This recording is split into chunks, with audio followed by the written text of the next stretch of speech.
దశలో అధికారులపై CM Chandrababu serious అయ్యారు. కలెక్టర్లు పద్ధతి మార్చుకోవాలంటూ సూచించారు. టైం లేదు, బయట వెయిట్ చేయాలి అన్న చెప్పడం కరెక్ట్ కాదన్నారు. ఇక నీటిని సక్రమంగా వినియోగించుకుంటేనే ప్రయోజనం ఉంటుందని చంద్రబాబు అన్నారు. భవిష్యత్ తరాలకు ఎలాంటి ఇబ్బంది లేకుండా చూడాల్సిన బాధ్యత మనందరిపై ఉందన్నారు. పెట్టుబడులు, వైద్యం, సూపర్ 6, సంక్షేమం, ఆదాయార్జన శాఖలు, అలాగే విద్యా నైపుణ్య అభివృద్ధి తదితర అంశాలపై చర్చిస్తున్నారు.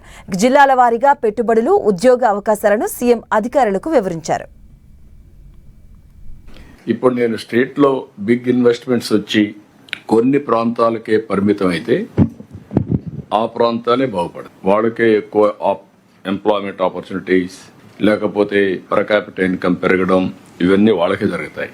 అందుకే నేను డీసెంట్రలైజ్డ్ డెవలప్మెంట్ అంటున్నాను. Visakhapatnam region up to west east Godavari, పాత ఈస్ట్ గోదావరి వరకు, Amaravati reason development west Godavari నుంచి ప్రకాశం వరకు, అదే మరి తిరుపతి రీజనల్ డెవలప్మెంట్ నెల్లూరు నుంచి కర్నూలు వరకు.